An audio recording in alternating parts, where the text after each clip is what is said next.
Hammer Down Racing Report. And now your hosts, Scott Hammer and Ron Miller. Welcome, race fans, to the Hammer Down Racing Report, part of the Evergreen Podcast Network. This is show number 374 for Thursday, the 10th of April. Scott Hammer, Ron Miller coming at you live on Facebook, YouTube, and Twitch from the Dominator Race Products Studio. Tonight on the show, we are going to speak with Beth Cogley, I believe. Right, yeah. Maybe Matt. I'm not sure who's going to be there. Last I checked, Matt doesn't like to talk. But she said they were setting up their studio. Oh, so we'll see what's going on with that. With a Millstream Speedway preview. If you haven't heard, this weekend's opener Sunday night has already been washed out due to all the rain. I mean, so Attica's also they've also canceled this weekend's All-Star action as well because of the same issue. A lot of water. Also on the show a little bit later, we'll be speaking with Duance Hancock on the latest with the AFCS Series, the Attica Fremont Championship Series. And we'll also give you a little preview of next week's Oakshade Trivia for a chance to win free passes for Oakshade Raceway for good any single night this summer. Plus, we'll do How Many for a Hammer Down Racing Report window sticker. Last week's How Many was a pretty easy one. A lot of people guessed right, so we have quite a big wheel of names that we're going to spin. Who could have guessed that? To determine the winner, yeah. They guessed Mother Nature. They guessed right. But speaking of the 50th anniversary Oakshade Raceway trivia question for last week, it was a tough one. We only had one correct answer. Only one person got it. I actually had some calls from people. Dippin called because he's like, was it me and Taylor? Because I won the feature and she won the feature and the compacts on the same. But this one predates that. I specifically worded the first. No, I said the first race, not necessarily the first feature winner of a father and daughter. That would have been correct if I had said the first feature. I don't know. But the correct answer. Well, now wait. What? There was an A feature and a B feature and a C feature. Yeah, but she won a heat race. Okay. I'm all over this. I know what I'm doing. Sometimes it's rare. But last week's question was who were the first father and daughter to win at Oakshade on the same night? To win a race, not a feature, just a race. And the correct answer was Pat Burt, Bill Daniels. Patty. And Bill. Yeah. Bill Daniels won the late model C main on this particular night. How about that? I don't remember what exact night it was. That part I don't. This was back in 1994, and Patty Burt won the bomber heat race that she was in.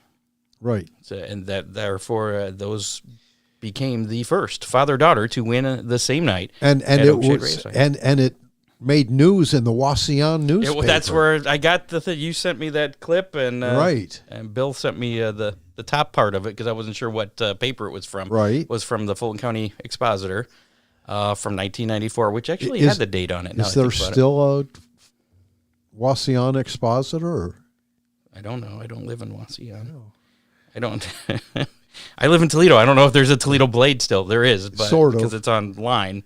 I would assume maybe.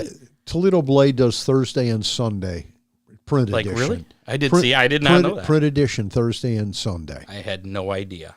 None whatsoever. I know because I read the Thursday paper this morning. Okay. And I assume there'll be a Sunday, but... He must have texted that to me. Now I have to look that up as far as the exact date. Bill Daniels, let's see. Oh, yeah, he sent the picture. Fulton County Expositor, that was Thursday, or the paper, it came out on Thursday, August 11th, 1994. So it was obviously, I'm guessing, the Saturday before that, or Friday, because they were running Friday. Could have been a Friday, too, yeah. So there's, I don't have that camera up. Let's, here's the, of course, it's right behind the logo. Fulton County Expositor, Thursday, August 11th, 1994. If somebody knows, maybe they'll let us. So Keith Rapp, he was the only one to get that answer correct. So he's got the pair of passes. He can pick them up from Ron Miller Race Cars within 30 days. Does he have to post I win? No, because we don't have anybody else to give them to, because he was the only one that got it right. If he doesn't post I win, nobody gets them. Maybe we could do that. But because the rule is he has to be listening. So I mean, it's up to you if we enforce that rule. I was willing to forego that rule just because he was the only one, and we didn't have any others to give it to. I don't know. I'm putting this on you. I know I'm putting you on the spot. Well, Keith's a good friend. Okay. So yeah, we'll forego that since he was the only one to get it right. If there's ever if there's only one person to get it, then they don't have. We can't. Okay. But if you want to type "I win" in your Keith rep, that's fine. Then we'll know that you're listening. So next week's question, we'll give you a preview at the end of the show, which will be for the last pair that I have to give away here. A little bit easier question. Really? It's just a year. So it's a lot of people guessed like Bill Daniels, but the question was who was the first father-daughter. Right. Bill's not the daughter. I need the daughter name. So there was a little bit of that. And nobody got the year there for the extra spin. Oh. Not that it matters because Keith was the only one that got that right. Anyways, Ron Miller Race Cars, your one-stop shop. One-stop shop. Come on. One-stop stop? Your one-stop racing headquarters. Let's go with that. Located in Lambertville, Michigan, Ron Miller Race Cars has everything you need to keep your racing dreams on track. From custom race cars to parts, safety equipment, service, and even American Racer tires. You're going to have the retreads? Yeah. Have you decided what's going on? I don't know yet. Race season's coming up. I know. All right. If it's for racing, Ron has it, or he can get it. That's right. Yeah, anything. Give him a call today, 734-856-7223, and let Ron help you gear up for victory. Ron Miller Race Cars, fueling racers one lap at a time. You always tell me speed costs money, how fast you want to go.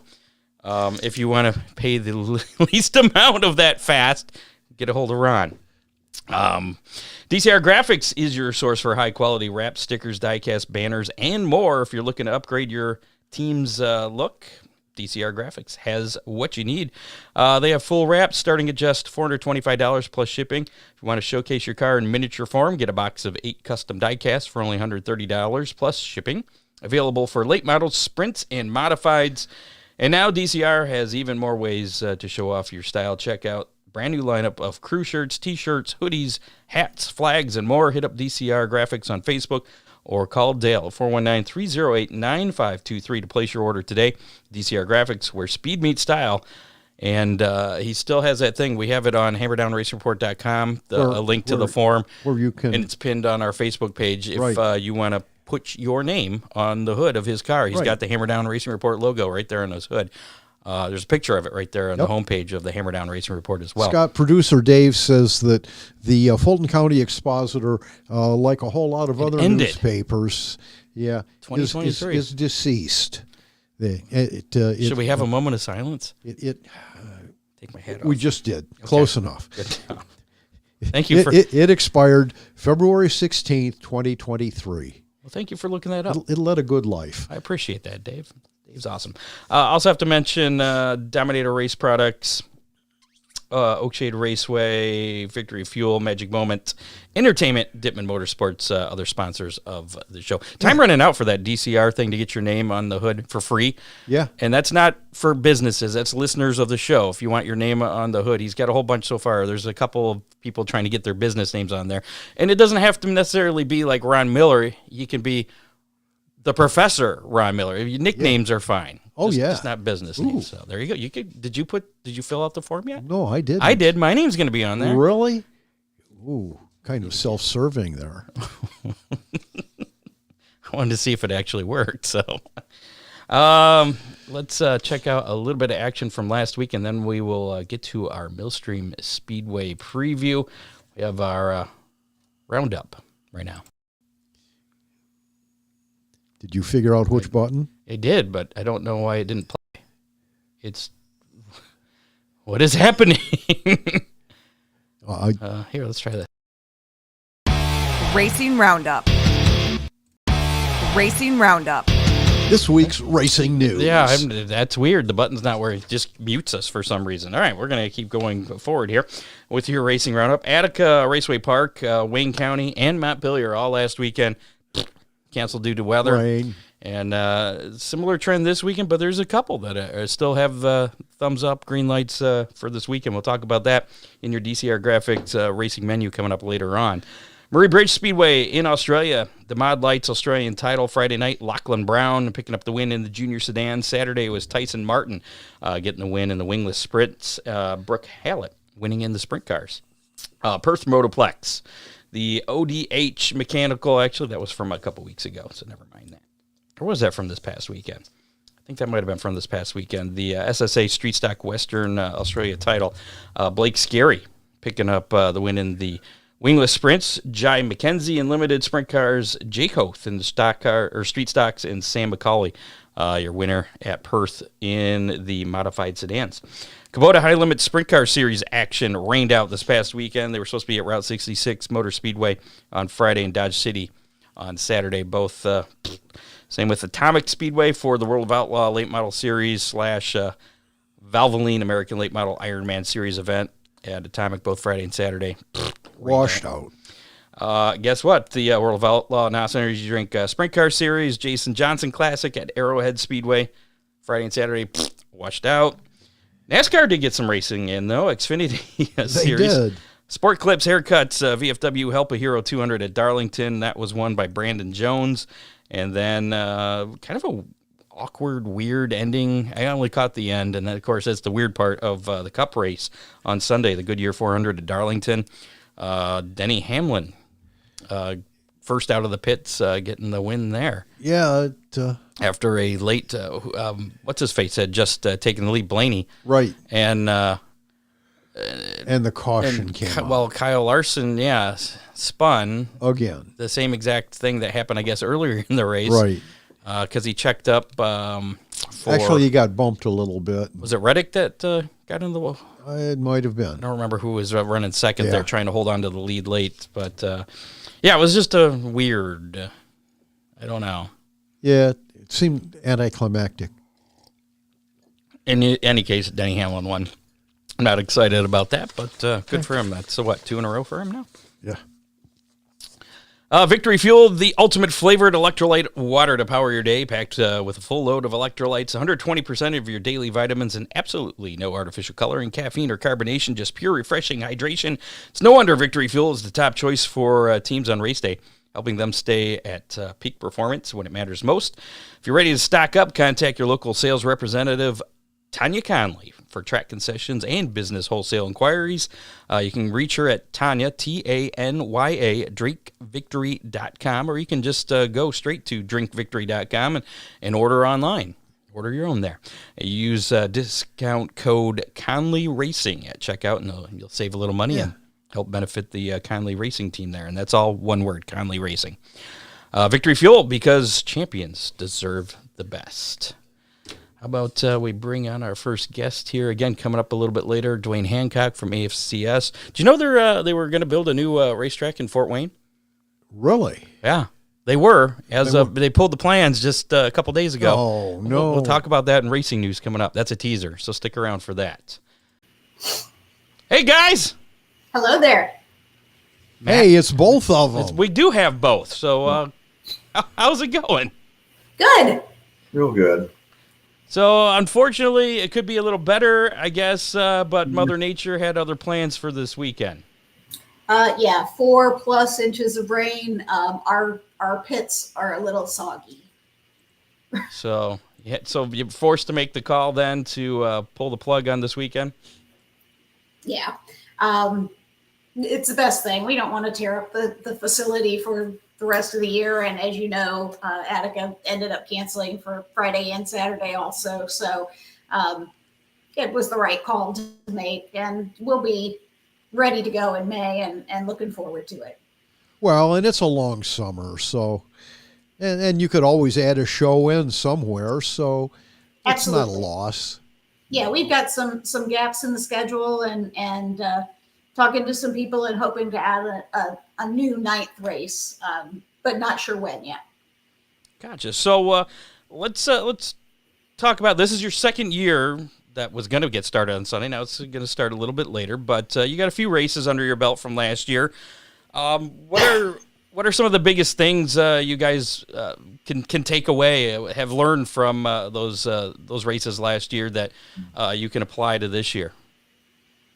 I think the biggest thing is just knowing that, the drivers are excited about both tracks, with all of Fast Boss, Great Lakes Super Sprints, and Great Lakes Traditional Sprints asking to run on both tracks.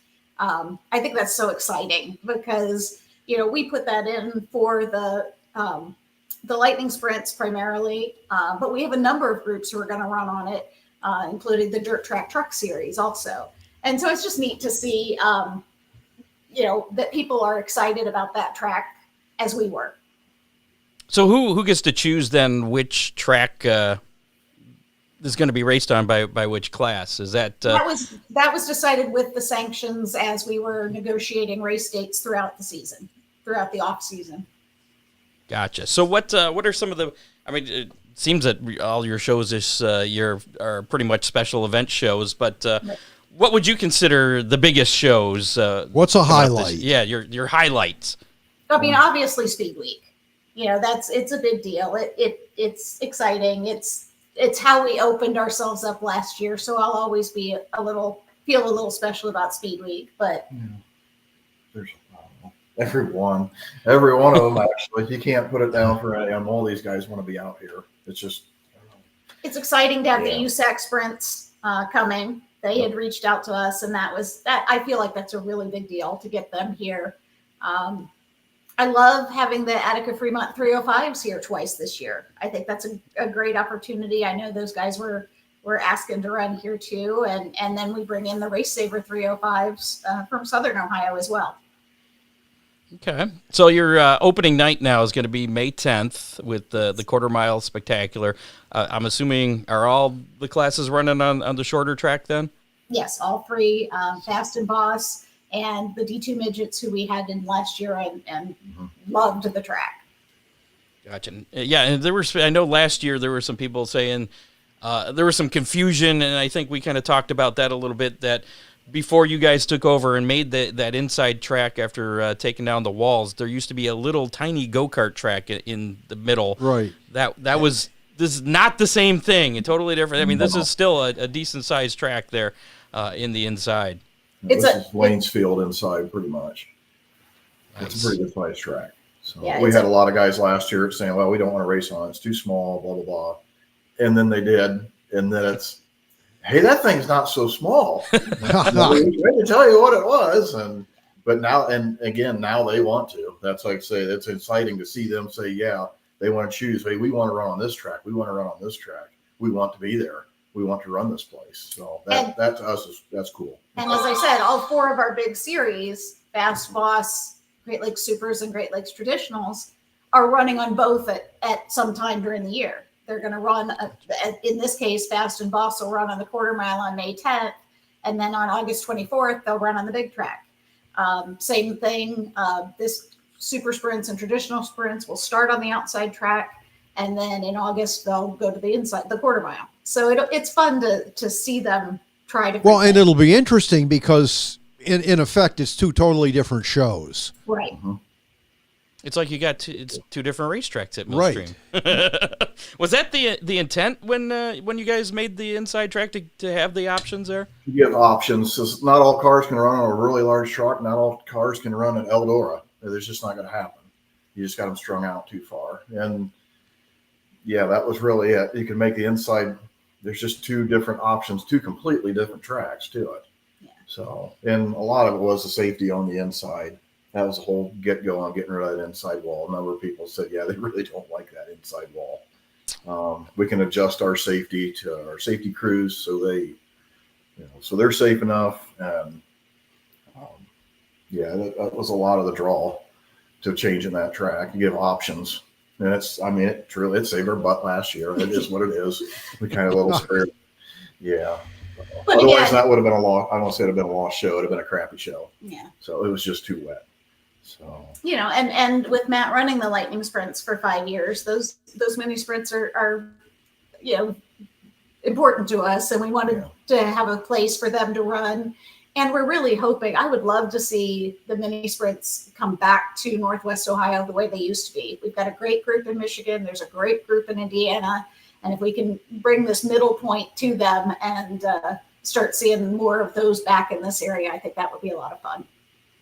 Now, let me ask you this. You talked about some of the bigger shows, but if you had to pick, I guess the sprints, Ohio Sprint Speed Week night, I'm assuming it was the answer here.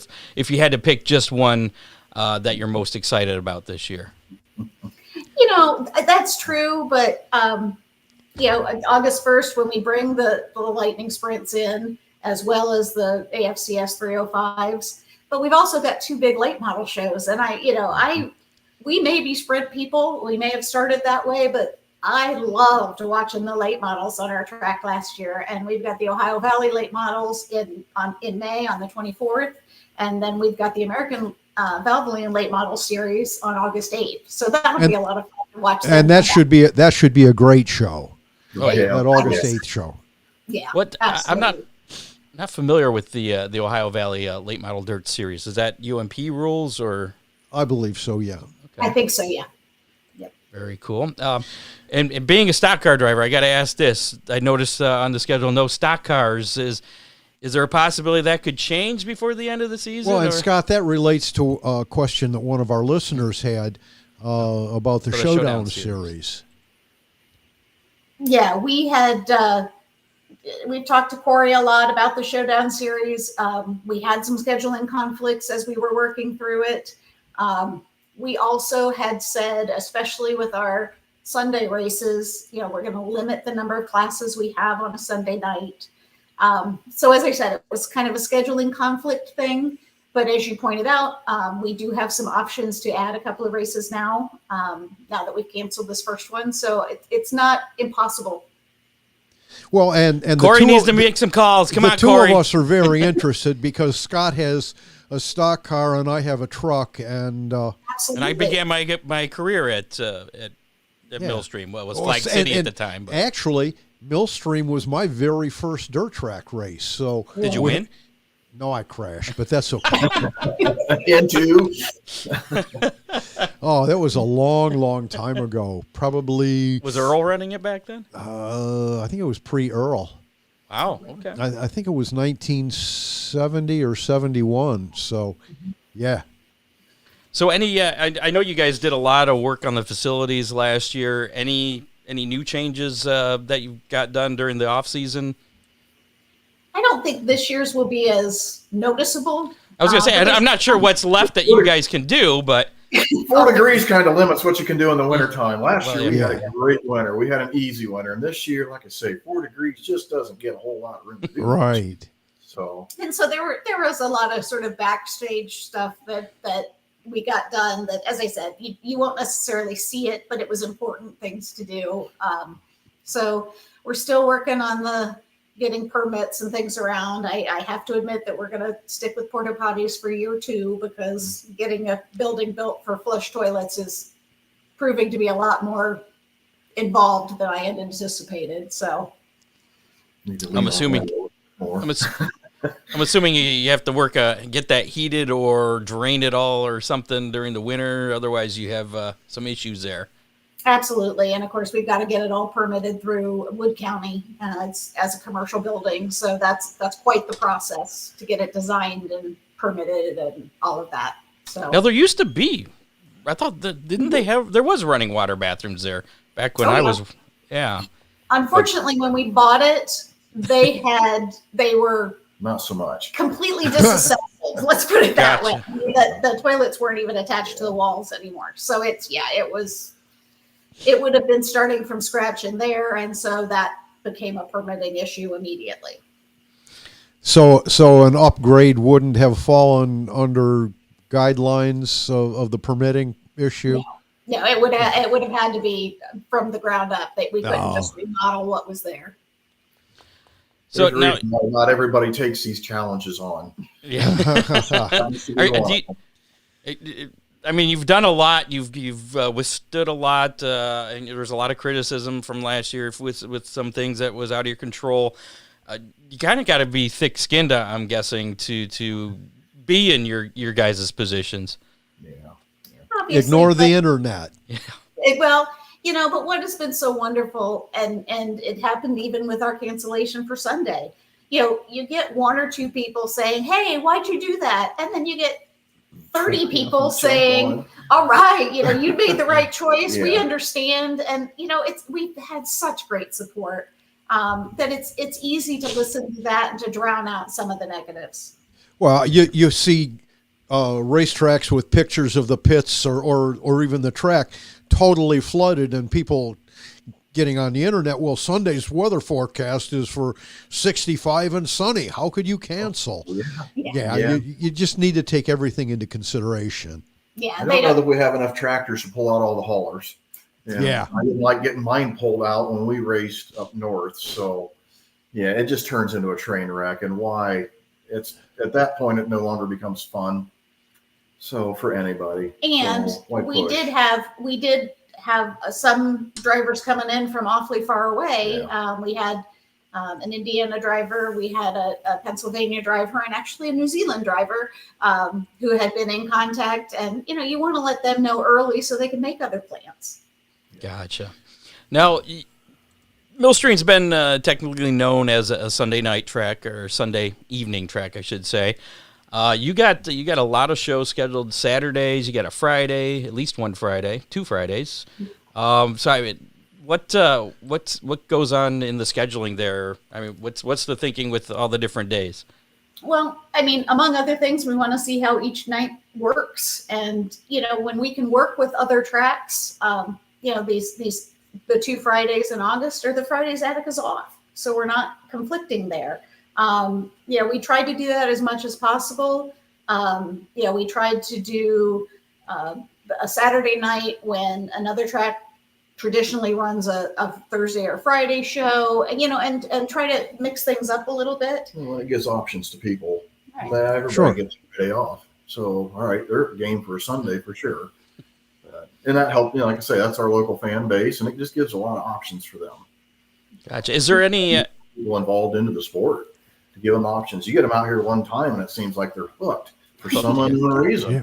Boy, this is cool, man. Them things are fast. No kidding. I never had any idea. Yeah. Yeah. It might be the Sunday show that what else are we going to do? Let's go and just try this once. And then they're hooked. So we did have a number of those last year. Yeah. So that was real neat to see. So are there any long-term plans with the facility to eventually try to do a weekly kind of show, or is this kind of... Are you happy being a special event facility? I just got the grass. God help me. Well, we also own our own business, and as long as we're both working, I'm not sure that I'm mentally able to do a weekly series. I'm not saying it's out of the picture. I think it's definitely something that could happen in the future. But I think we need a few years to get our feet wet and to really get everything under us. And even after this season, we won't know everything. It's a constant learning. And you're trying to control more quality over quantity at this point. Yeah. So, yeah. Well, and a lot of tracks have come to the conclusion that there's 365 days in a year. There's no reason to schedule even 20 weekly shows, so they're branching off into other avenues. What can generate a buck? Exactly. But so basically, we have lots of suggestions in that, and I do feel like we want to get the racing down, and then maybe add some of these other options later. Sure. So you're saying there's a chance? There is always a chance. All right. Scott, in our comments, there's another question that's a little controversial, but do we want to go with that? About the All-Stars. I heard something where the All-Stars, and this sounds like a rule they've had even from Tony Stewart's days, about letting their drivers run in another. They're not banned from running on your track altogether. Obviously, you have an Ohio Speed Week date. That'd be kind of hard to say. Oh, you can't race there. It was just a question that one of our listeners threw out there, and I thought it was interesting. I think that had to do with this weekend with the close proximity of the All-Stars at Attica and then being off on Sunday. And, that pretty much sums it up. We're going to ban drivers from racing. Yeah. What does that do for the sport? I mean, I don't know. There's different ways. I probably ought to keep my mouth shut, but that, as a driver myself, I don't know. That's a slap in the face as a driver. Yeah. Yeah. Well, and Ron and I were kind of talking before the show kind of about that and telling drivers. Yeah, I hadn't. Have you ever run into anything? Well, you haven't run any series like that, have you? No, I obviously I've run an awful lot of late model races with different sanctioning bodies, but never had an issue where they said, no, you can't race. But as Scott and I were saying, if you go back a lot of years, USAC ruled their racers with an iron fist. Mm-hmm. And I think this kind of resonates with that.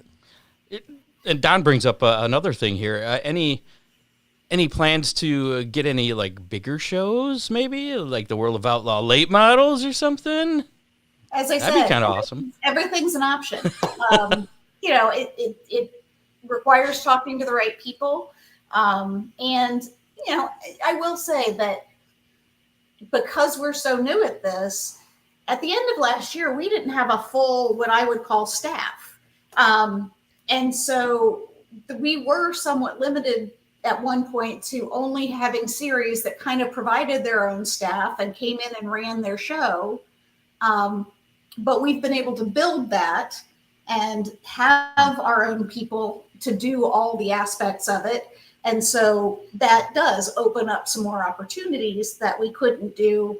People really were upset about not being able to do the mods. And we would love to have the mods here, but the way that the UMP runs it, we couldn't have done it last year. And I wasn't sure we could do it at the beginning of this year. So I think we will in the future. But until we had a staff that I could trust, I wasn't sure that was a good idea. And to date, we've had 3 races. So there's some of that too. Yeah. I mean, and 2 out of the 3 of them had issues. And actually, I was really impressed with the way the last show went off. And heard nothing but raves from the people in the grandstands. Mm-hmm. Yeah. So that's what keeps the track open, to be honest. Yep. They have to be happy. They've got to have a show. Right. You got to get them to come back. Yeah. So speaking of coming back, any new food, any good eats at the concession stands this year? She's not here. Yeah, I know. We didn't have our concessions girl. Jenny is in charge of our concessions, and she has some big things planned, I think, for the concession stand this year. We may have a surprise or 2 there. Ooh. Yeah. Yeah. Oh, here we go. She knows how to spend money. That's okay. And it's long term. It's long term. So give her what she wants and let her do her thing, and everybody is happy. Yep. Let me ask it this way. If you guys go to the concession stand on race night, what is your go-to food?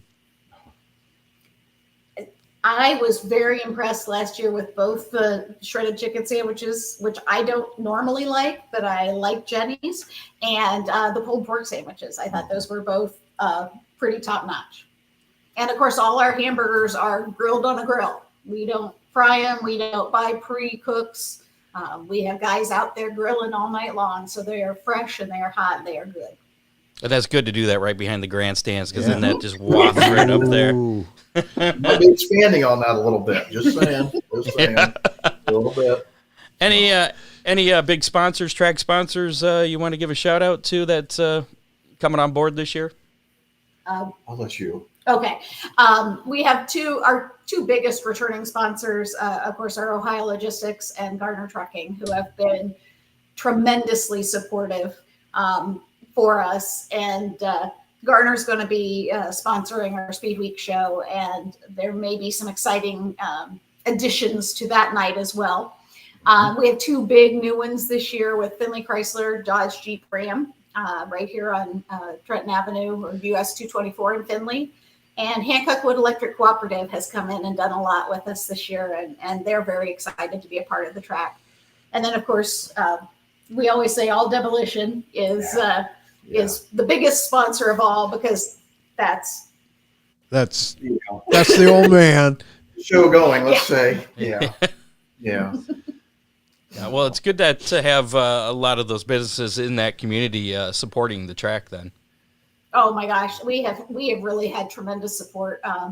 Even and I couldn't do the whole list. Those 5 are the big ones, but boy, we've gotten a lot of I mean, if I start at Kyle Heitmeyer, who has what do you need? Exactly. That's what he doesn't say how much. He's what do you need?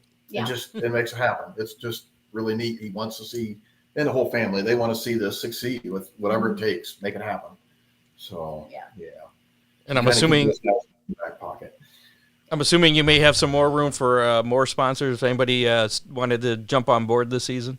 Absolutely, plenty more room for signage and for events. We're doing a couple of good corporate events this year where they're bringing their staff out. So yeah, we have all kinds of opportunities. That hill seating, being able to bring your bleacher seat, your lawn chairs, and sit on the hills. That makes for a great party atmosphere that a lot of companies are taking advantage of. Speaking of that, are people allowed to bring in coolers? Are the rules there on food? It's sort of the small cooler size, no glass, of course, and no carry-in alcohol, because we do have alcohol for sale there at the track, and that's a state law.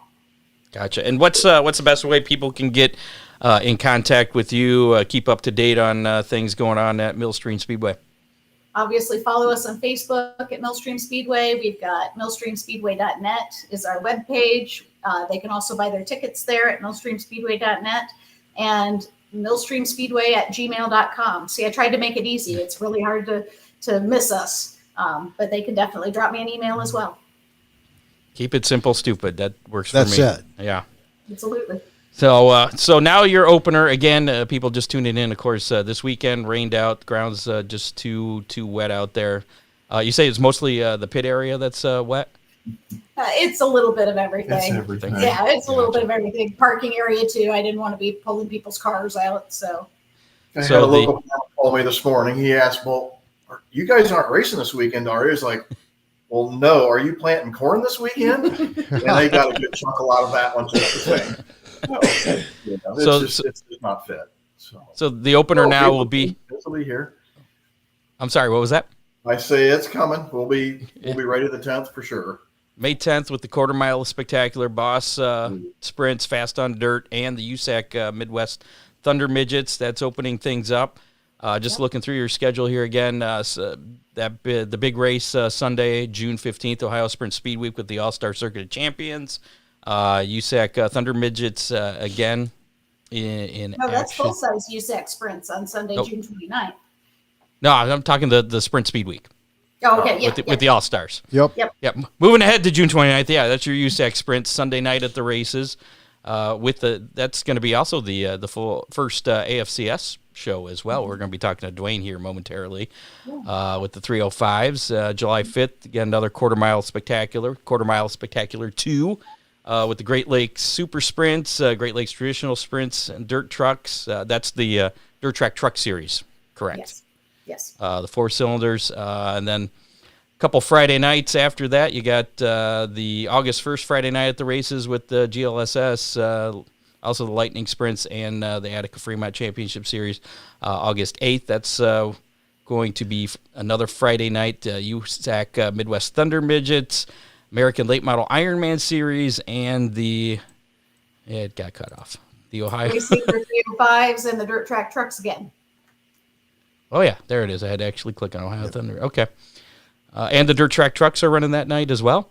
Yep. Okay. And then final night, closing night on Sunday, August 24th with the Boss Buckeye Outlaw Sprint Series and Fast on dirt. And I'm assuming that that last show will be on the big track then? Yes. Now, is that an etched in stone closing night, or could there be something after that? Anything's possible. I think there's a pretty good chance we'll be aiming for some September shows, or at least a September show, but we don't have it in ink yet, so I'm not. Remember, we promised at the very beginning that we weren't going to promise things and then renege on them. So I'm not going to promise it until it's in stone. We understand. It is in stone. So the things on the schedule, those are etched mostly in stone. We get dependent on Mother Nature. But just a little tease. I had to ask. And, is August 25th? Well, I know Ron and I are hoping something could get worked out. For that. Yeah. I'm ready to kick Scott's ass. Where'd you finish in that feature, Ron? Yeah, you lucked out. Okay. Matt, Beth, always a pleasure talking to you guys. And I guess is there anything you guys need to get done before the opener? I mean, were you guys ready to go this weekend? Little track drying. Other than drying things out? Track drying and mowing. Again, just some little patching up things. We still have to hang the signs. I was holding off till the last possible minute with the wind we'd had. There's a lot of little stuff that needs done, but we'll get it done, and we would have had it done if the weather had cooperated. I know last year at this time you were looking for help. Are you still looking for help? If somebody wants to volunteer? But people should keep an eye on Facebook. If we get good weather over a weekend, I wouldn't be surprised if we put out a, hey, come out and work a little bit call. That's cool. A lot of fun last year. And it gets people involved. And we met some great people. Yep. Hey, Scott, where did we finish? Tim? Probably a little better than me, but I don't even remember where I finished. I think I finished 10th. I don't know. Attrition helped you. I wanted to beat Ron. That was my only goal there. Anyways, great talking to you guys. Good luck this season. Again, you got some more races. How many races total is that? Not counting the one that just got canceled. We have 8 now and hopefully a 9th coming up. Awesome. Well, good luck. I know that's more than 3. I hope your stress level stays down and Mother Nature cooperates. Looking forward to a great season, and great to see Millstream Speedway with a decent schedule for the first time in quite a while. Yeah.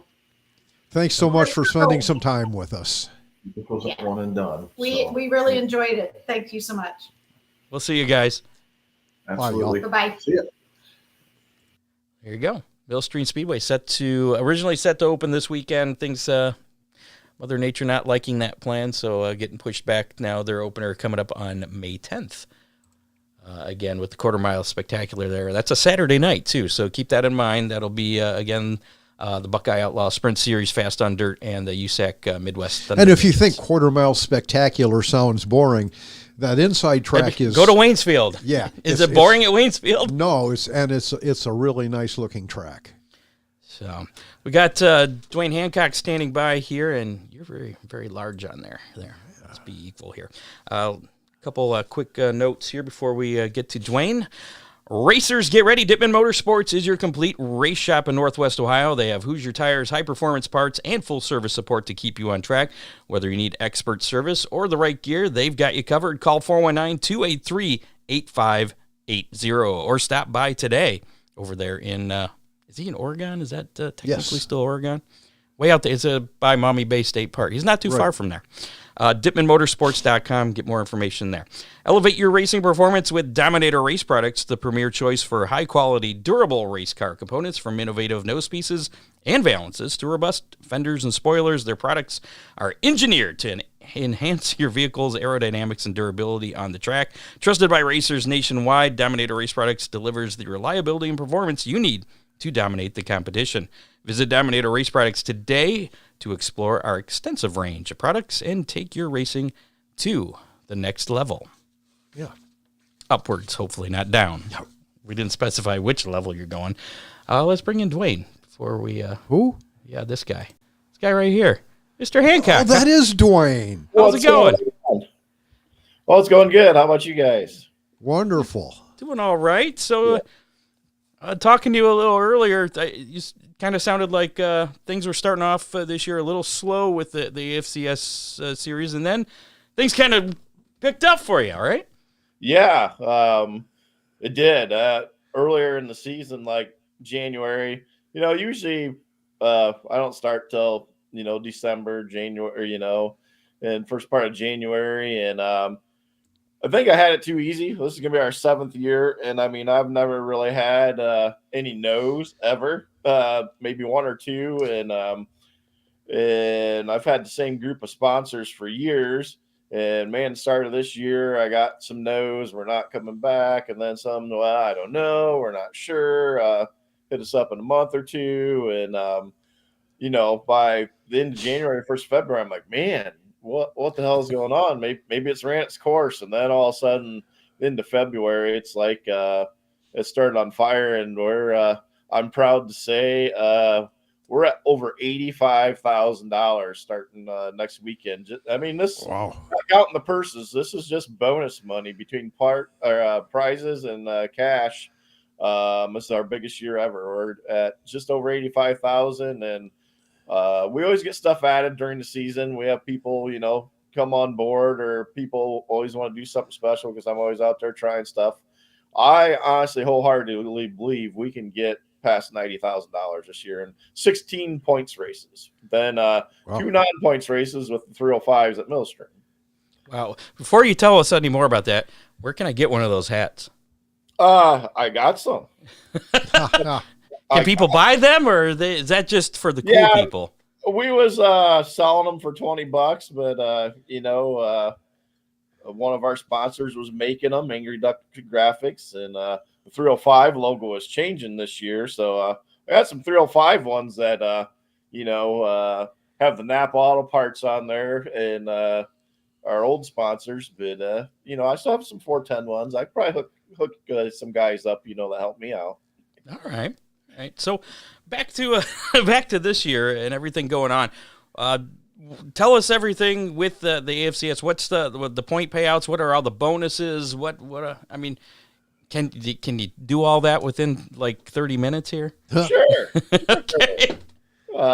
Starting off, we start next weekend, Friday and Saturday. So the 410s, we got over $58,600 right now in money and prizes, with a $34,000 points fund, $10,000 to win the points, and for that. Then we have a 4-race mini series that we're going to have inside of that. It's going to be called the Ignite Your Passion.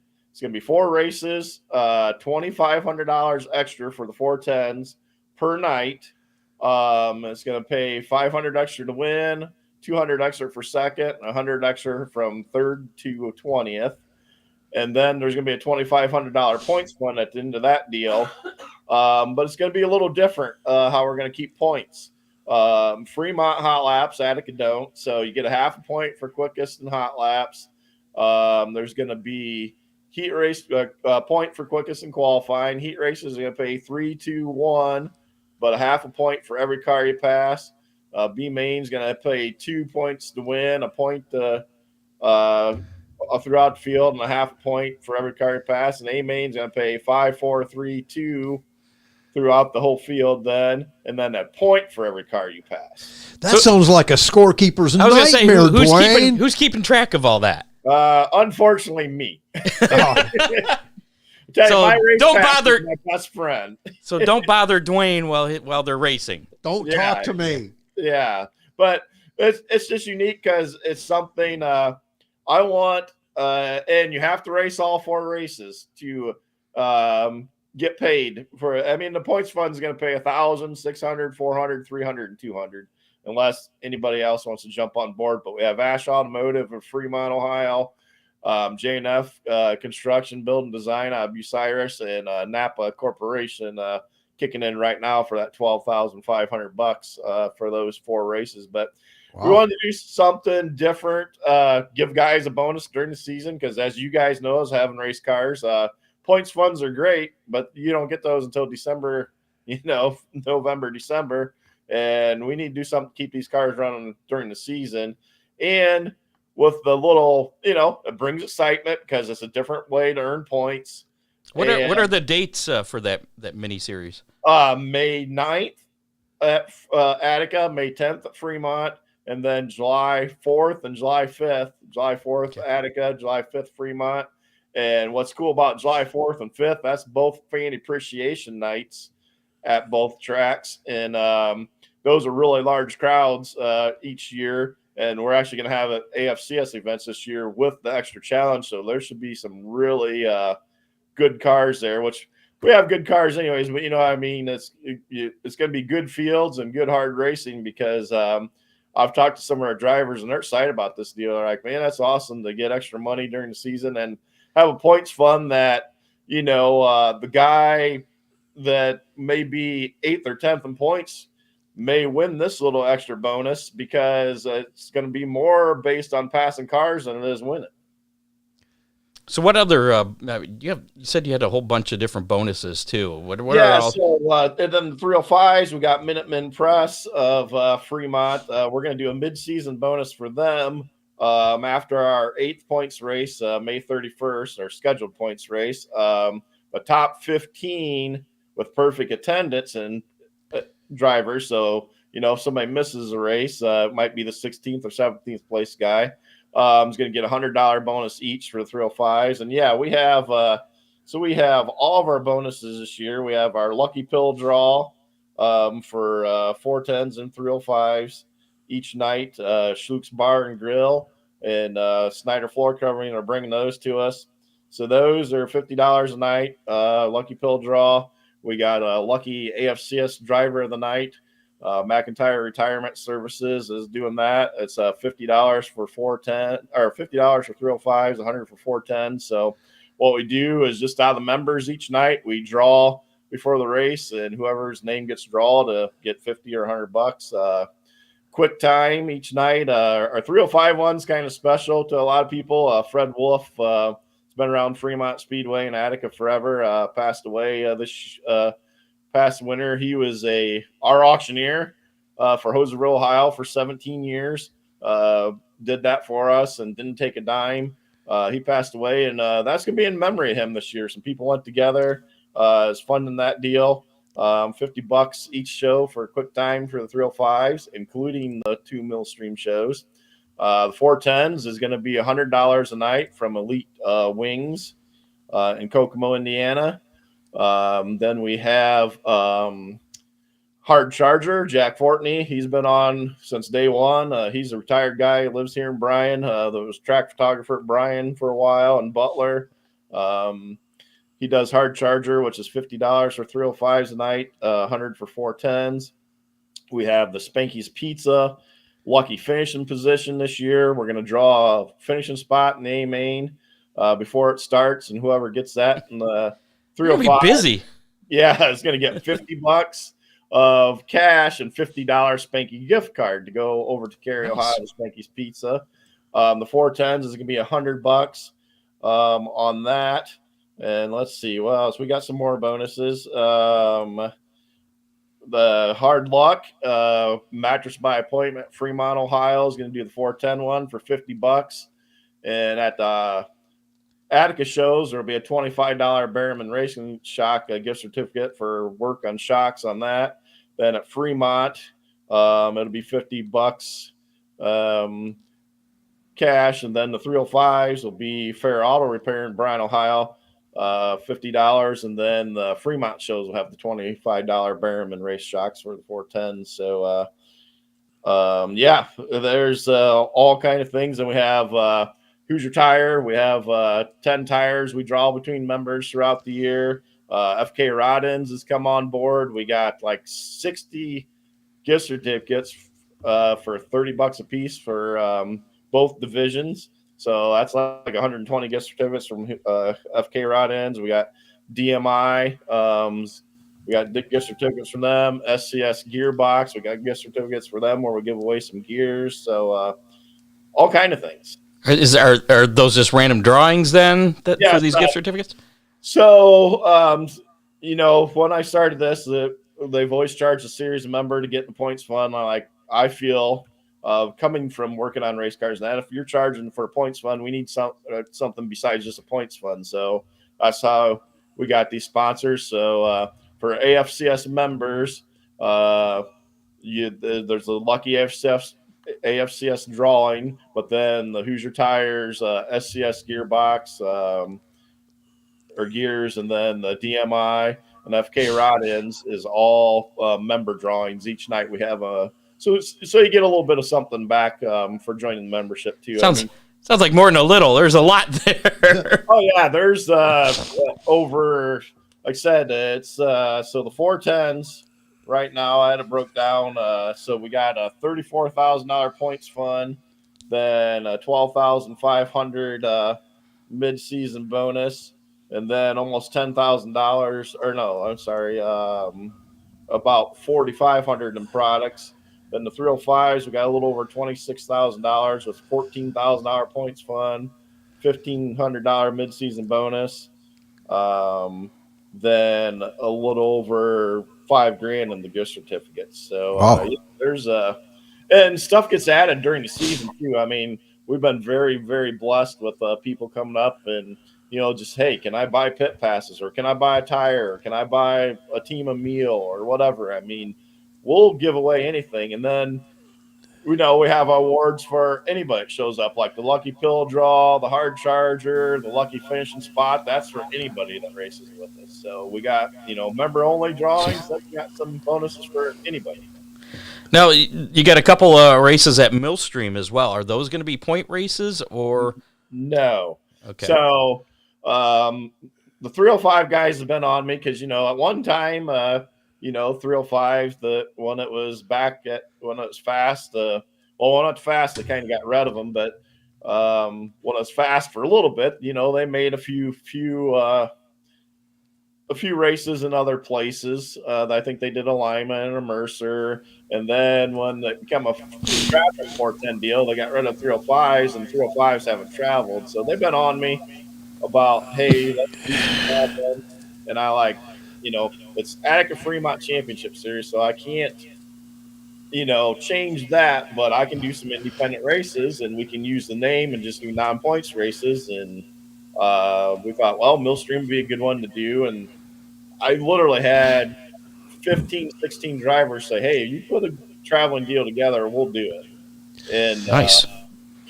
So it's kind of a test, see what happens. We got 2 non-points races, but we're using the AFCS name, and we're going to have all of our bonuses. We're going to have our quick time awards, our hard charger awards, our lucky finishes, and all that. So all of our bonuses are going along with it, and it'll give our sponsors some, a new place to a new audience. Yeah.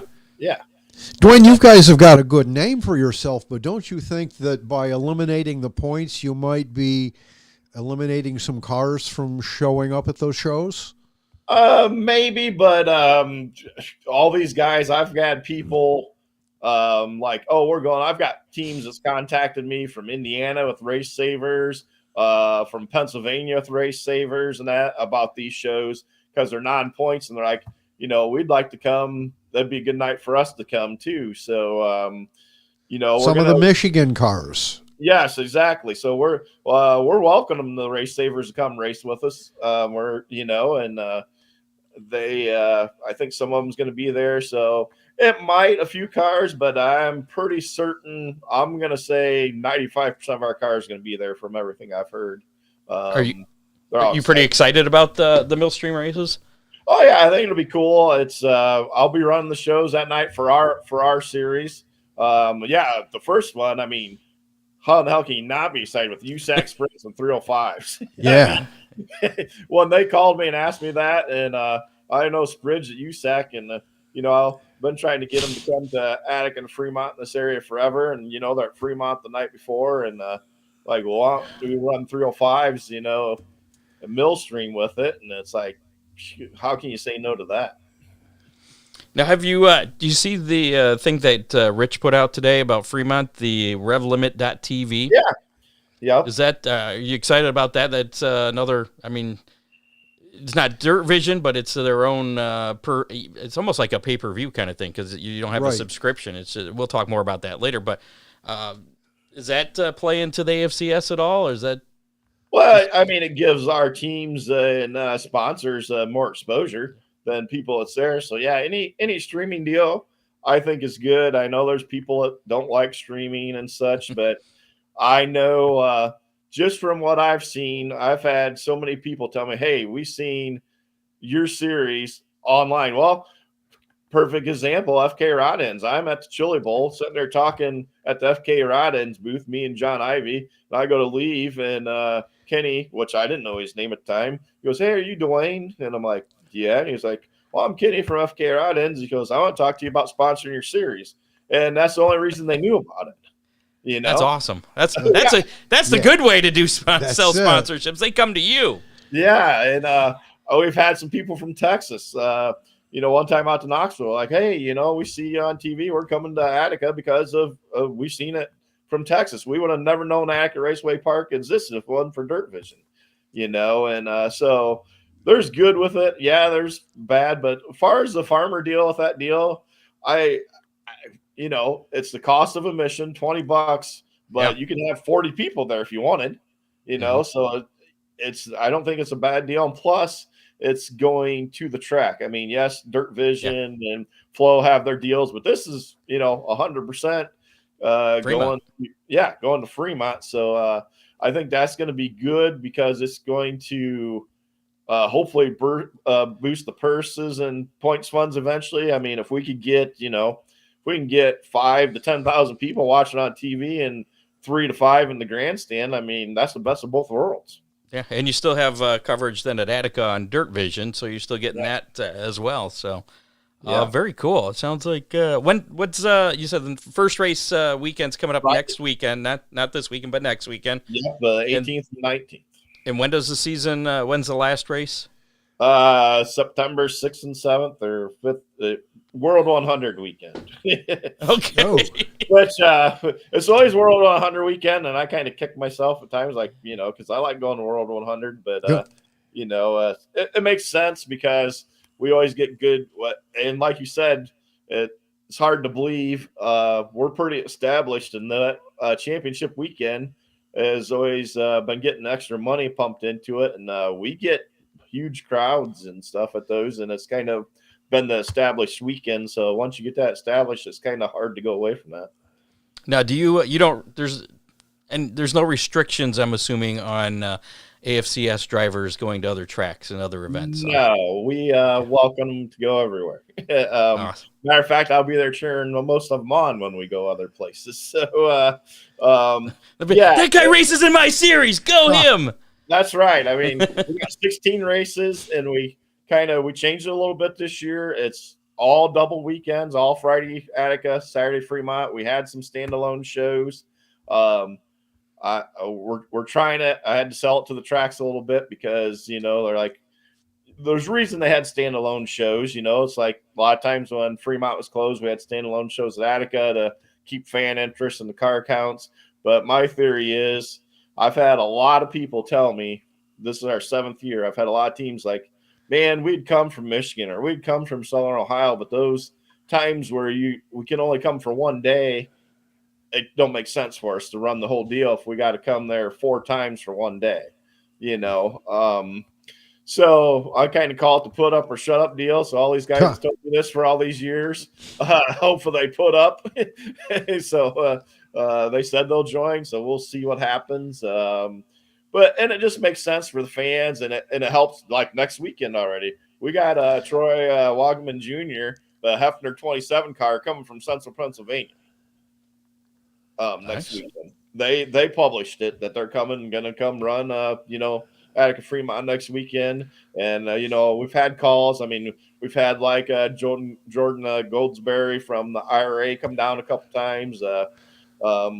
We became friends on Facebook and talking, and he likes to come down and support at least one weekend and stuff. And you get guys like that when it comes for a weekend, and that's kind of, to me, yes, the series is to help the local drivers and local tracks, but bringing people in like that for a weekend helps bring interest not only to the series, but to the tracks. And to to the drivers too, because they're like, hey, we're here, look who's showing up, and it's always pretty good. And the streaming, another thing is we've got a big Australian following, believe it or not, for the streaming. I get Australians all the time, and they're buying the merch now. And one like Cole Macedo went there, my buddy Graham and Troy, we've become friends, and they're sending me videos. They've sent me videos with Caleb Henry and them talking, saying, hey, Duane, how you doing, from Australia and all that stuff. So it's cool to see what it's actually brought, the streaming and all that. And so,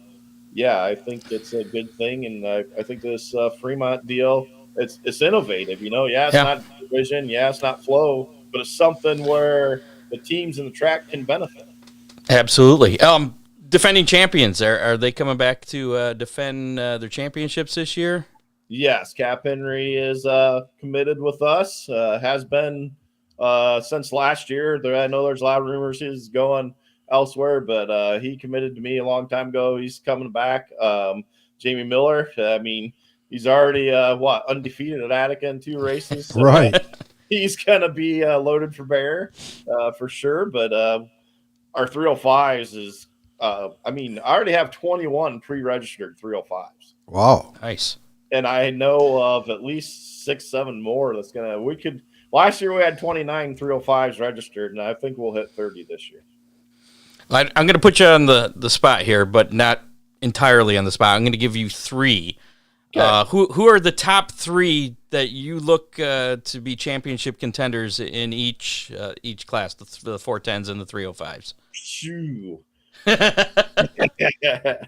Well, I'm going to say 305s, obviously Jamie Miller and Paul Weaver, but I think Brandon Moore being in the 12X and his own stuff is going to be stout, and I'm going to give you more than 3. Seth Snyder, I think, if he runs a complete season, which sounds he's going to, will be tough. And Dustin Stroop back in his own car. Dustin was actually – he had to miss the show. He had some medical issues and had some health issues. One night he was sick and had the flu real bad and that. So he was actually in the pits and got really sick and had to go home. And he was right there within a couple points of Jamie before that. So, you can't count him out. In 410s, obviously Cap has been the hot car in this area for the last few years. And he's going to come back strong. But, Chris Andrews looks the best he has in years. Got a win already. Got a good, a popular sponsor with the All-American Beer, and which is partially owned by Hawk Hogan. And so that's bringing some PR to him and hopefully to the series. And DJ Foose has looked pretty good so far. So I think he'll be up there. And one that people probably don't know, I think if he can get back into his 410 rhythm like he used to be, Brian Sabito is racing with us full time in the 410 this year. And I think you could find him in Victory Lane pretty easily. I was talking to him the last race at Attica, he ended up crashing. He goes, well, if I don't do this crap, I might contend, for front. But so we all know he's definitely a gasser. So I think it's going to be good. And I don't know. Usually we have a surprise or two join the series. So far, I don't know if we are. We had Caleb Henry last year. Then he missed a few races, but he was good. Obviously Cole Macedo's been a champ. Buddy Kofoid missed the championship by 2 points. We had Cale Thomas last year, which is now in the 1A car. So I don't know if we'll get one of those guys. I know I've had some interesting phone calls from the region. So we'll see if somebody jumps on board that we might not expect. Well, that was a little more than 3, but we'll accept that answer. It's all good. You mentioned the Hoserville, Ohio auction. Is that still happening this year? Any details about that? Last year we did a couple. It was funny because we've always dealt with Fred, and he was great to us. I shouldn't say always. We started the first 2 years way back, which you guys remember this, the Findlay Mall shows. Oh yeah, right. And we just did the auction by ourselves, and after the middle of the second year, somebody come up to us and any of you guys auctioneers are like, no. They're like, well, you can get fined for not doing that. Or, like, oh, no. I didn't know that. No, supposedly you can get fined. And so. Even if it's for charity. Supposedly. Now, I checked, and you don't want to piss off the auctioneer union. Yeah. Yes. Those gavels hurt when they hit you. But so Fred volunteered, and he'd been doing it ever since. Well, we always had it at Spring Nationals at Attica, which would have been this weekend. Yeah. And last year, Fred had some auctions going on, and he couldn't do that date. So we're like, well, let's see if we can pick one. Well, we just did 2 silent ones. We did a silent one at Fremont. No, actually, we did 3 silent ones, 2 at Fremont and 1 at Attica with just a handful of items. And they went actually just as good as our regular auction with a lot less work, which is great for me. Well, you're not busy or anything. Yeah. So I think we're going to try something like that again because I got some items. And it's harder and harder to get items. I mean, we've been doing that for 21 years now, almost 22. And when we first started doing it, everybody was giving away wings and door panels. That now they're selling them, which I get because it's a lot more expensive to run a race car. But stuff like that's harder and harder to get. And there's more people doing it, more people. When we first started, we was about the only one in this region. Now I know of 4 or 5 people that do it. So, which we still get items and stuff, but it's the silent auction deal kind of seemed to go pretty good. So we might ride that bandwagon a little bit again this year. We'll see. I got a bunch of body panels you can have behind my garage. I'd sign them, but I don't want to bring the value down. So, just saying.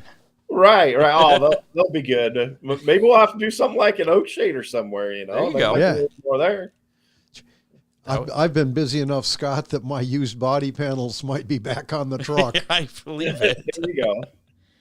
All right, Duane. Well, we appreciate you coming on. Again, the AFCS kicks off next weekend, both Fremont and Attica. Attica and Fremont, I should say, in the right order.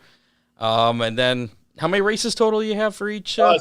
16 points races, and then the 305s, we got those 2 non-points races. But, we got a busy May because we race the 18th and 19th, then we race May 9th and 10th, and then 16th and 17th, and then the 30th and 31st.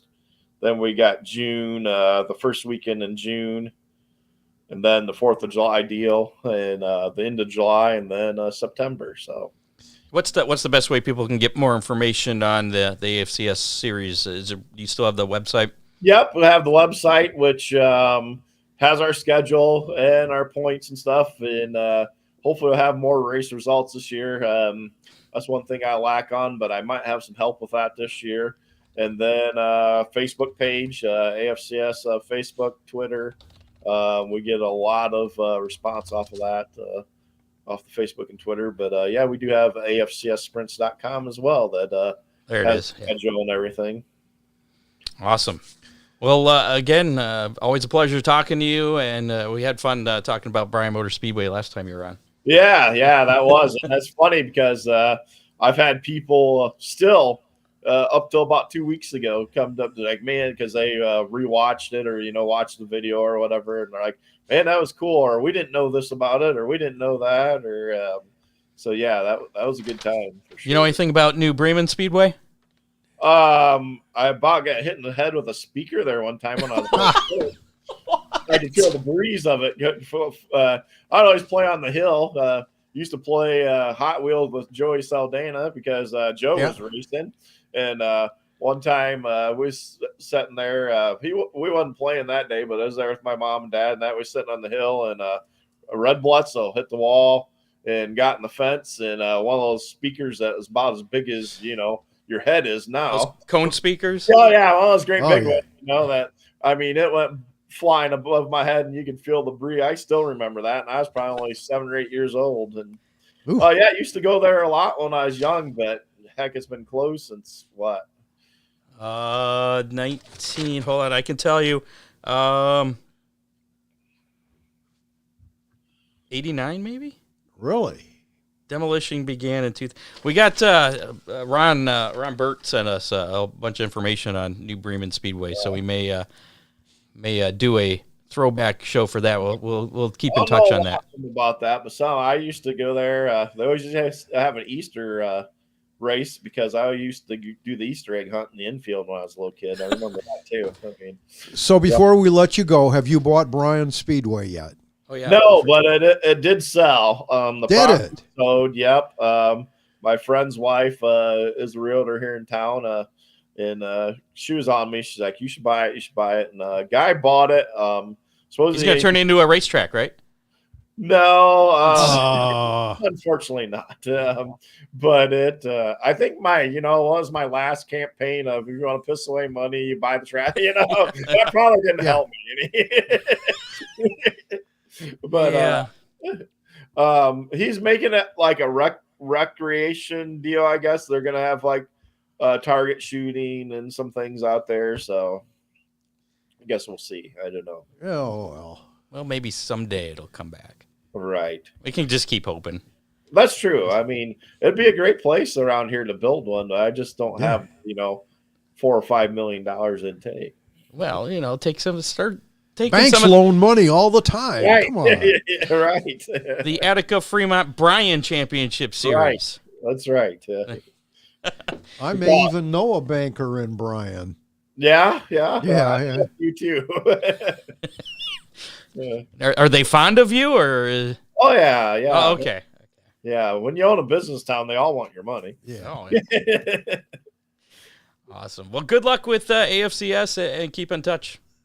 We will do that for sure, and I think it's gonna be a good year. We've lost some sponsors, but we got some new ones on, and some new ones came on a big way. So appreciate all of our support, and we definitely couldn't do it without all of them.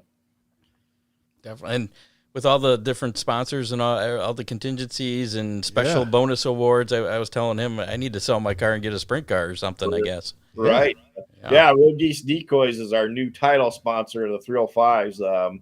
We lost Jason Dietz Trailer Sales, and, the Napa was me, so I can move my money around to other promos in the deal. So got to thank the Mintz family for coming on with Road Geese. He always told me if there's an opportunity to help out 305s, it's just crazy. He's a 410 racer. Yeah.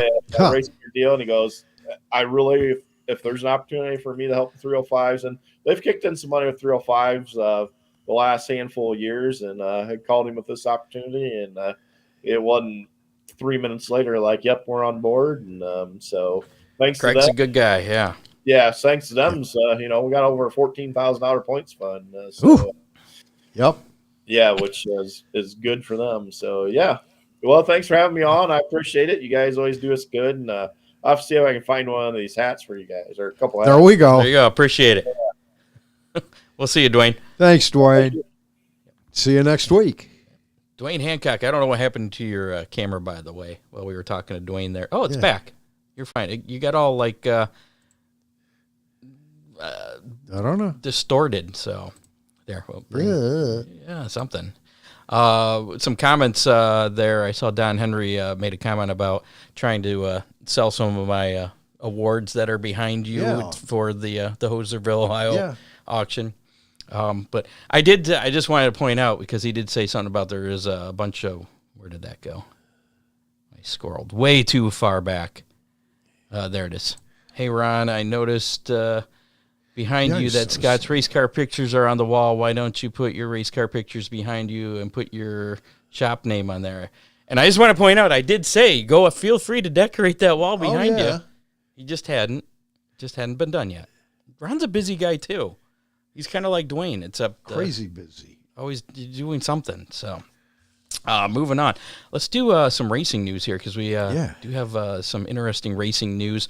Plus, we also are going to be doing the How Many chance to win that DCR Graphics Hammer Down Racing Report window sticker. That's it. That we're going to be spinning a wheel with a lot of names on it. So let's. This didn't work last time. I don't know why it'll work this time. Let's see what happens. Latest racing news. What the hell? You pushed the right button. I pushed this. Well, no, I pushed this button last time. Racing Roundup.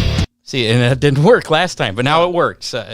This system has a mind of its own. I give the computer hates you, Scott. Yeah. All right, this is racing news we're doing. The new racing facility proposed in Allen County near Fort Wayne actually is just around the corner from the old Bearfield Motorsports location, Bearfield Speedway. What I think it was Bearfield Motorsports, something or other there right before it closed up. The Summit City Motorsports Club would be a private 3.35-mile sports car road course.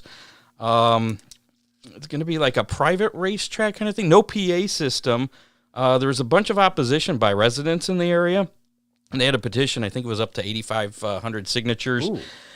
And update just yesterday, the developers withdrew their plans for the facility. The Summit City Motorsports Club is continuing to explore other opportunities and concepts, but remains committed to bringing a premier motorsport experience to the community. Scott, we've talked about it in previous shows. A lot of racetracks in Australia are run by the government. Clubs. No, a lot of them are run by clubs. Yeah. Okay. Well, I think this was a concern, and it's out by the airport. Right. And there were people concerned about noise, and they talked about putting berms up, earth berms to kind of dampen the noise a little. Walls. Yeah, but, I mean, I don't know. It was bare fields right there. They raced there. Bare field, yeah. Well, I mean, the airport and the racetrack, but anyway. Hattori, what was his first name?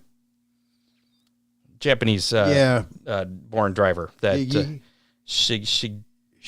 They called him Shiggy. Okay, Shiggy Hattori, one of 8 Japanese-born drivers to compete in the Indianapolis 500 and a NASCAR Craftsman Truck Series Championship team owner, died on April 5th in a car accident. He died April 5th in a car accident Sunday, April 6th.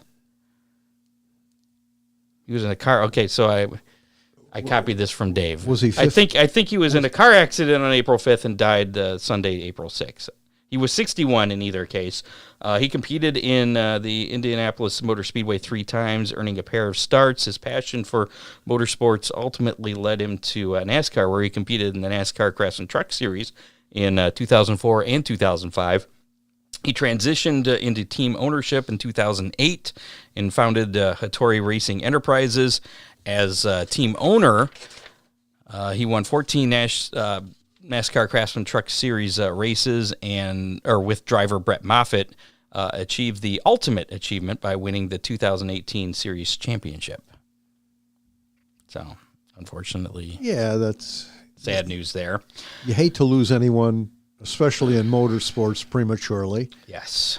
Former guest Harley White will begin her 5th AFCS Championship Trail, the American Sprint Car Series. That's supposed to begin Saturday at Salina Highbank Speedway, marking her first full-time commitment to the schedule since her last full campaign back in 2020. That year, she made motorsports history at Riverside International Speedway, becoming the first female to win an AFCS National Tour main event. White has diverted some of her attention away from racing to focus on her personal life. She began her off-track career in tax preparation for firms in Oklahoma and around her home in Texarkana, Texas, and also enrolled in Cameron University to pursue a degree in accounting. Despite the career shift, White has stayed active in the seat, spending 2021 and 2022 seasons racing here in Ohio for Ed Neumeister Racing in 360 and 410s. She later paired with Bray and Stivers to contest several races over 2023 and 2024 in Montana, Texas, New Mexico, and most recently in Oklahoma with the AFCS. So she's got a lot going on there. Yeah. Fremont Speedway. We kind of talked about this a little bit already. They announced RevLimit.tv, a new streaming service run by the racetrack itself. Right. For Fremont Speedway, where you'll be able to watch any event other than High Limit, USAC, and All-Star events. High Limit, All-Star on Flow, USAC. Right. What is USAC on? Are they on Flow too? I think they are. Okay. That's probably why then. You don't need a subscription for the Rev Limit TV. It's just a per event fee of $19.99, $20 basically. $20 per event. And like Dwayne said, it's not $20 per person. $20 per event, so you could have 20 people come watch and divide up the cost there, I guess. But the track gets to keep all that money, which is the good thing there. It's not going to Dirt Vision or whatever. But Farmer did point out, where is that? That according to promoter Rich Farmer, who will be one of our guests next week on the show, by the way, neither Dirt Vision nor Flow were willing to provide streaming for the Speedway this year. I guess Saturday for the night. weekly events. For the weekly events, yes, because I guess there's a lot of competition for Saturday nights. With everything I understand going on. that they'll have a really good announcer for those races, though. For the Rev Limit ones, right? Well, yeah, that'd be Brian Lisky, of course, yes. And then, and not all the events are $20. Because I did, just for the heck of it, I scrolled down their schedule, which you can go to revlimit.tv, the schedule, click on guide, I think it says, and you can check out the schedule. The Showdown Series event, which is the last race of the season, is $15.99. Ooh. Yeah, I feel cheated. We're not worth the same. And you can watch that for a month afterwards, I think? I think it was 14 days. Okay. It's a couple of weeks after. I saw. So you pay for the event once, you can watch it live, and then you can watch the replay for at least 2 weeks. Yeah. So pretty cool deal. And then, like Duane says, all that money stays at Fremont then. Yeah. Yeah. Put together his own production crew. I wonder if they're looking for more tracks. Or if it's just I don't know. Rev Limit at Fremont Speedway. It's through, I think it was through Speed Sport. It's like a partnership through them, so I'm not sure. Speed Sport app. Yeah. Anyway. And there was one other thing, breaking news just before we came on that I had pulled up here before I made it go away about Hoosier Tires. Yeah. This one is interesting. Hoosier Tire for the late models has brought out a new right rear tire for the late models for the National Late Model Tire Program, and it looks to me, Scott, strikingly like the sprint car tire, where instead of having the cross grooves, it has the little dimples. You want to go ahead with what you've got? This is what I got from producer Dave here. On April 14th, Hoosier Racing Tire will unveil a revised version of its right rear tire for dirt late models, a slightly wider tire that's proven in testing to provide better side bite, balance, and wear, pattern off Hoosier's former NRM-W tire with a new construction and dimples in the tread blocks to help disperse heat. Right. So that all means what you just said. Sprint car tires have those. Okay. And the dirt late model tire, I don't. Correct. They have a little tiny crosshatch. Okay. That can be grooved or. So are these going to be more expensive, or is this going to add more cost? You know, I looked just before I came to the studio tonight, and I didn't see anything on cost. They claim that it's going to be a better tire, which will immediately obsolete anybody wanting the lower teams to. So is there going to be different compounds like there are? I have to believe. Okay. I have to believe so.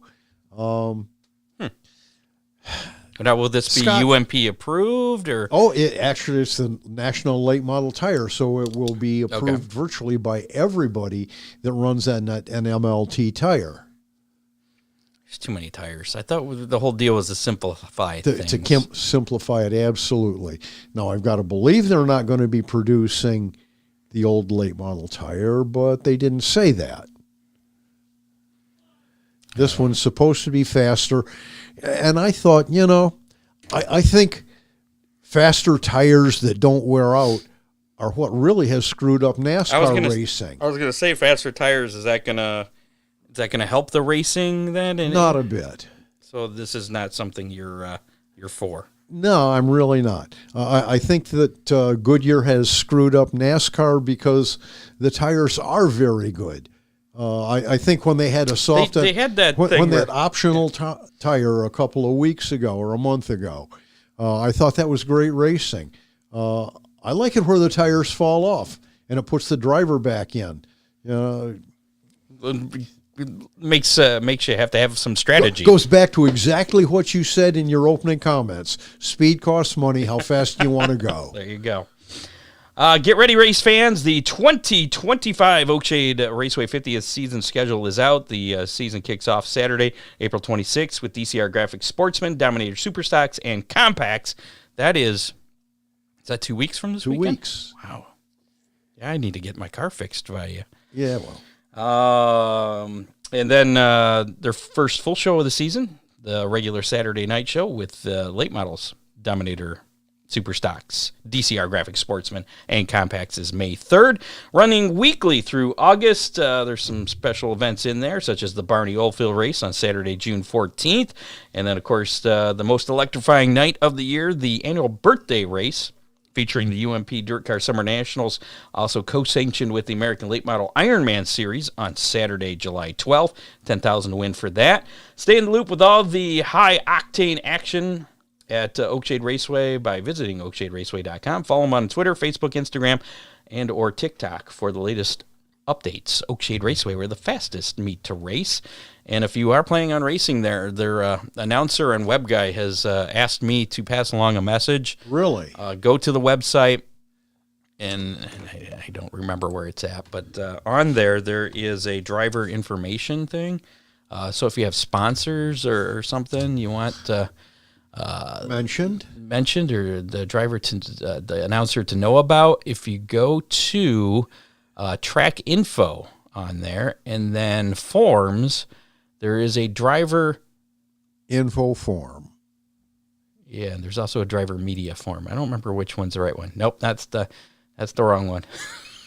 The driver media form is the one we're looking for. That's why I had to actually go and look. That's under track info forms, driver media form. If you fill that out, it's an online form.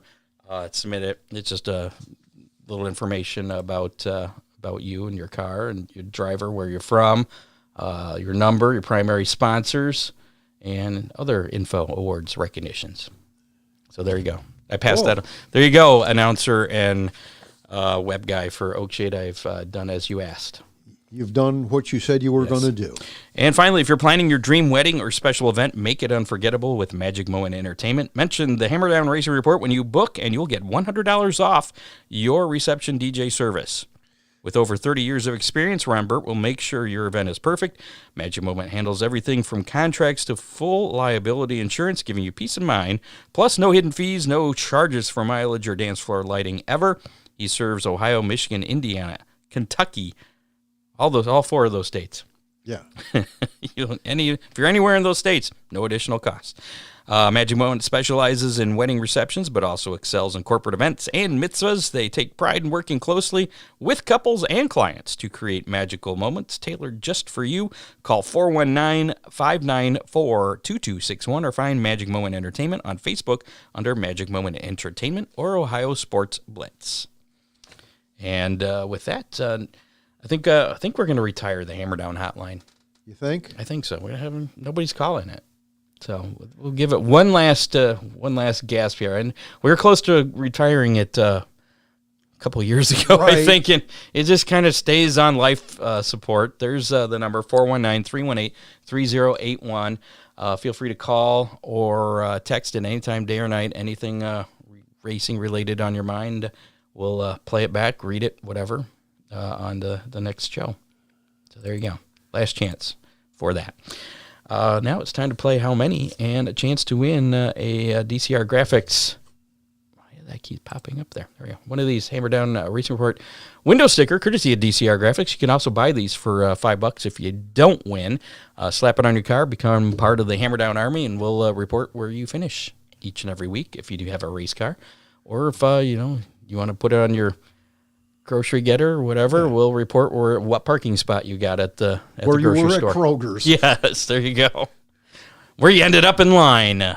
So with that, I forgot what I was doing here. We're going to do How Many? Yeah. Think it'll work? Yeah. How many? Yeah. I don't get it. I just don't get it. All right, so last week's How Many was how many mods plus super stocks were going to be at Montpelier for their opener. And there were a lot of winners. or a lot There of were a correct lot guesses. of correct guesses. That answer was 0 because they canceled because of all the crazy rain we had last week and continuing this week. I should mention, though, Montpelier is still scheduled to run this weekend. As of right now. As of right now. And they did adjust their time. Stick around for that. We'll tell you what they are for this weekend. Ron, you picked 0. So I did. You left me with nothing. I picked 1 because I figured anything other than 0 I'd win. So congratulations. You get to pick first this week. So our listeners, I'm not going to read all of them because there's a whole bunch of them. We're just going to spin the big wheel here to determine this week's winner of the Hammer Down Race Report window sticker, courtesy of DCR Graphics. So there we go. There's quite a few folks guessed 0. We're all pessimistic, but pessimistically correct. So here we go. Spin the wheel, and I know that person. Really? Yeah. She has a grocery getter. Really? Gretchen Knapp, congratulations. You are the proud owner of this brand new Hammer Down Racing Report window sticker. There we go. This one right here. Congratulations. And does she have to go to Ron Miller Race Cars to pick it up? I think she might be bringing some pizza over tomorrow, so. Ooh. Or at least her husband is. So that'd work. Yeah. So I'll make sure. Well, it's my last Post-it note. I'm going to have to get some new Post-it notes. So congratulations, Gretchen Knapp. Again, you can get these for $5 from DCR Graphics if probably you don't write it on the back. I could probably. I don't think it rates real well on that. Oh, it does. You're the professor. Oh, yeah. So next week's how many and a chance to win one of these DCR Graphics? Oh, I thought you were just going to tell me to pick a number. No. Before you, Originally I had to come up with a new how many for this week because originally it was going to be how many All-Stars were going to be at Attica on Friday plus Saturday with a math problem for you. That number's going to be 0, so we're not going to do that again. That's right. Because it's already been canceled. So we're going to go with this one I just pulled out of my butt. How many World of Outlaw late models are going to be at Farmer City on Saturday? No math, just simple, straightforward. How many late models, Farmer City, Saturday night? World of Outlaws running there. And I don't know, Scott. There's been a lot of rain around. They haven't canceled as of... right. They had practice, I think, this afternoon. Right. And I didn't see anything about that being canceled either. As long as they get it in, 32 cars. 32? I'm going to switch over to the chat here and see if anybody's putting in their guesses yet. John Young says, yes, it was rigged. It's rigged. Scott Warner's going with his car number. I'm not sure that's going to be a good guess. I'm not feeling that confident. You could go while with I 8. stall, I will mention if you would like a chance to win a DCR graphic window sticker, go ahead and put your guess in the comments of the Facebook Live or the YouTube Live. Just put a number in there. That's all you have to do. You can't change it once you put it in. If you do, you get black flagged. And you have until, we'll go Saturday at noon. Yeah. To get that guess in. Saturday at noon Eastern, I should point out. There you go, Scott. Hovis Racing said 33. I'm going with 33. Hovis Racing has a never good, miss. They have a good track record there. Great track record. So I'm going with 33. And if we do have a tie, that's okay. You can guess the same thing as someone else. We'll just spin the wheel, right, and determine the tiebreaker there. So good luck on that. Again, you have until noon to get your guess in. In the meantime, let's check out our DCR Graphics racing menu for this weekend. This weekend's racing menu. So, Attica Raceway Park, the Corrin Main Spring Nationals, the All-Stars, both Friday and Saturday. Yep. They've already canceled that again, just too wet. It's a little bit south of here. They got a lot more rain than we did. And we got a lot of rain here in the Toledo area over the past week or so. So they pulled the plug early there on that. So Attica is off until next week. Montpelier Speedway, Saturday, April 12th, the Ultimate Heart of America late models are going to be in action with UMP Modified, Street Stocks, and Hornets. They moved up the times a little bit earlier, just because I guess it's going to be a little chilly at night. Sure. Not too bad, though, overall. We'll have the weekend weather pit stop forecast, right, Ron? Sure. Okay. Gates are going to open at 2 o'clock at Montpelier. And racing is scheduled to begin at 5 p.m. General admission, $20 for that show at Montpelier Motor Speedway. I'm sorry, Montpelier Speedway. I think they dropped the motor in there. That sounds weird. I hate it when I drop a motor. No motor. Wayne County Speedway. As of showtime, they were still a go for this weekend. I did not see any cancellations or anything there. Wayne County running Saturday night was CDL night, featuring the Boss Sprints, UMP Late Models, UMP Modifieds, Super Stocks, and Mini Stocks. Gates open at 3, racing at 7. General admission is $25 there.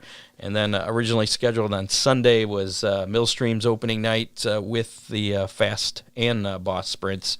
But that, as we mentioned, has been canceled as well due to Check with any of the tracks that haven't canceled as of yet. Before you go. Because a few of them may be moving their times up to avoid.